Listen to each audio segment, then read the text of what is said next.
I want to jump ahead a couple days. You get back in the car very soon after joining this team. Yeah. What do you expect, or what do you hope? I mean, it's a very good car. I mean, we've seen from the performances this year and the way that they have the alliance. I mean, it's really good from my perspective. It's just very good. I get to be back in a car. I get to show myself, but at the same time, it's also a lot of data from a lot of good drivers and a lot of good engineers. So overall, it's a great opportunity for me.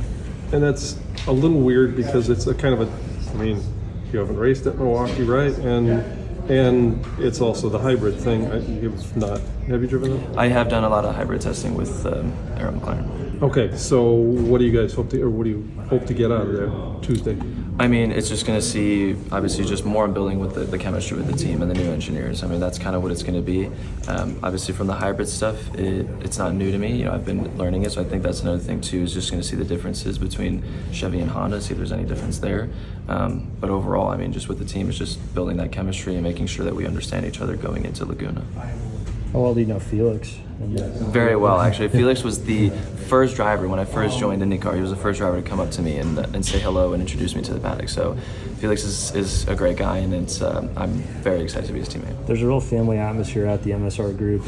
I'm sure it's been a whirlwind, since you got announced. But what have you kind of initial first impressions of this group? Yeah, today has been my first day there, and immediately, I mean, they welcomed me like I was family, and it was very nice. It was all smiles and super nice to me, and you can't leave there without smiling myself. So I'm very excited to how things are going to play out.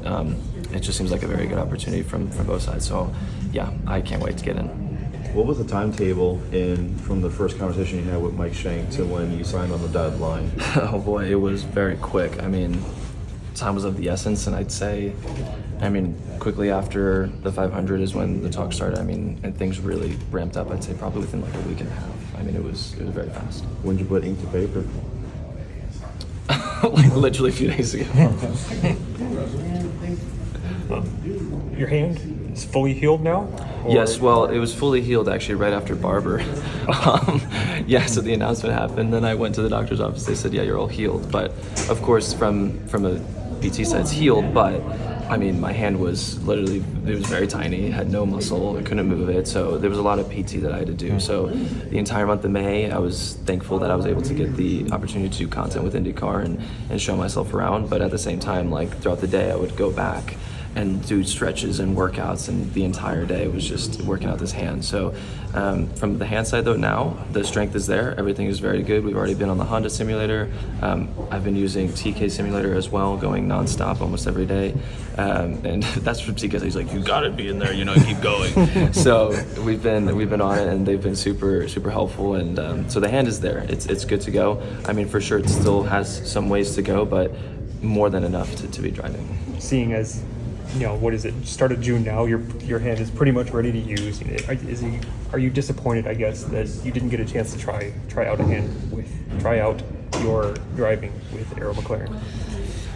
Yeah, in a sense, it was really unfortunate, I think, from both sides the way it happened, but it is what it is, and from sponsorship side, and there's a lot of stuff that happened in the background that it kind of just had to happen. I could still say I did drive it, hybrid testing and did all the tests, so I still got in there. There's some pictures somewhere, but I'm very excited to go into this new opportunity with MSR, and just the atmosphere and everything. It seems perfect for me.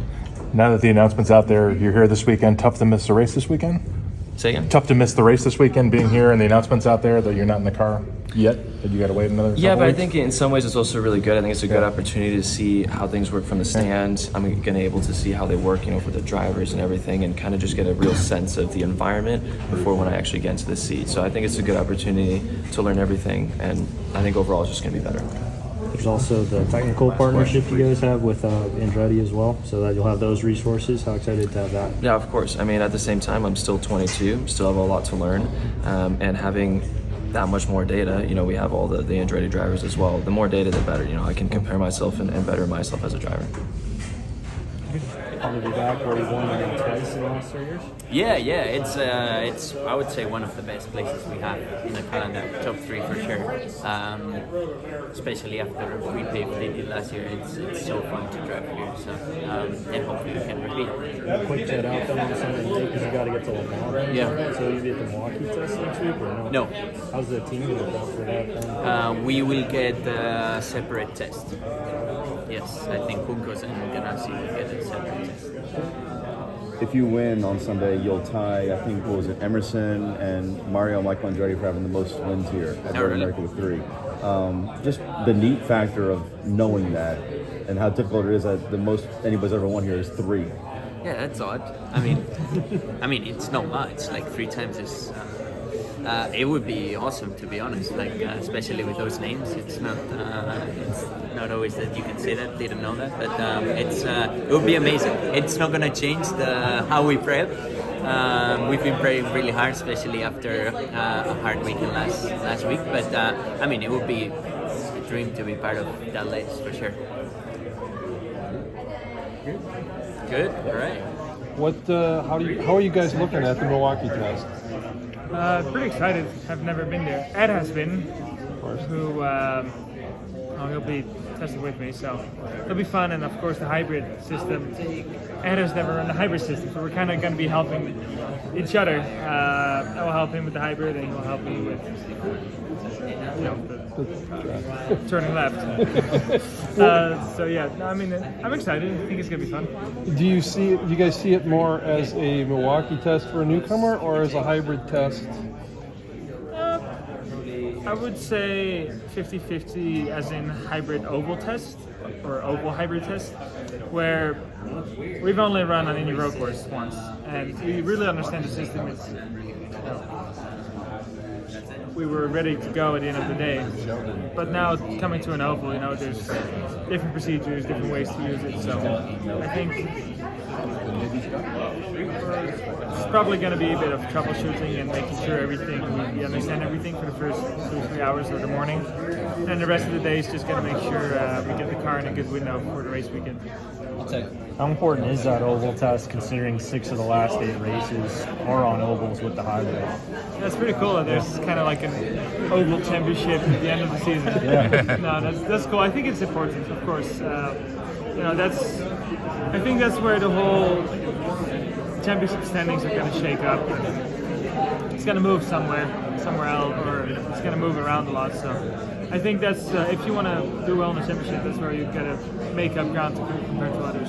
How special is Wisconsin for you as a venue? Because obviously you've had a lot of success at this track, direct supply. You've had the connection over the years. Does it feel like a second home in some sense? It does, especially going to Sitkins last night and just the whole place. There isn't really anything like this in the U.S.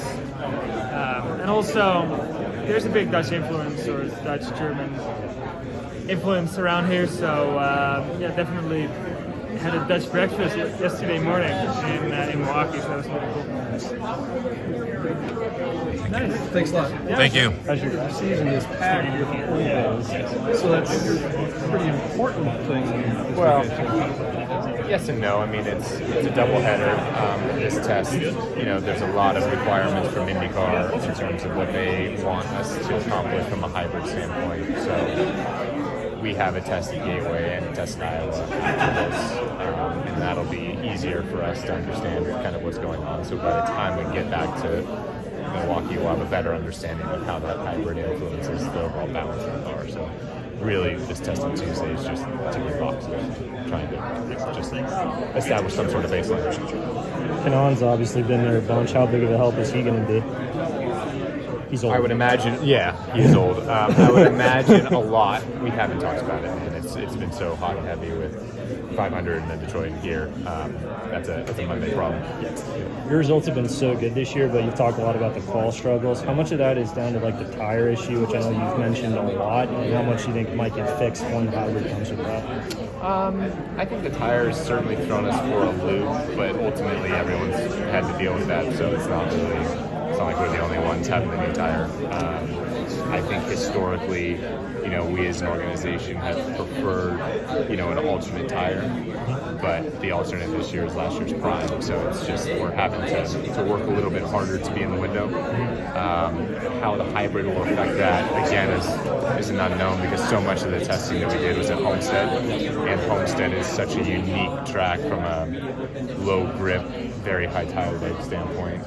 Very unlike most of the tracks we go to. So a lot of our learnings from there have an asterisk by it because it's like, well, how much of that's hybrid, how much of that's homestead. Is it kind of nice that the whole team dynamic settled the rest of this year with Teo being in the rest of the way? How's he kind of fitting in? How's he doing after this week? Yeah, Teo's been amazing, but I think also Callum was fantastic. Yeah. And the dynamic has actually been really strong despite all of the changes. So I think that's a credit to everyone in the organization. And yes, it's certainly nice to have continuity, especially on the 6 side going forward. But it's been really plug and play and seamless. A little off topic, F1 released their new regulations for 2026, replacing DRS with push to pass. Okay. I did not know that. Okay. It's the first time hearing of that. Okay. Is it still within a certain time? Like, oh, I have no idea. TBD. I thought I'd ask. Yes. Yeah. Appreciate it. Cool. Thanks,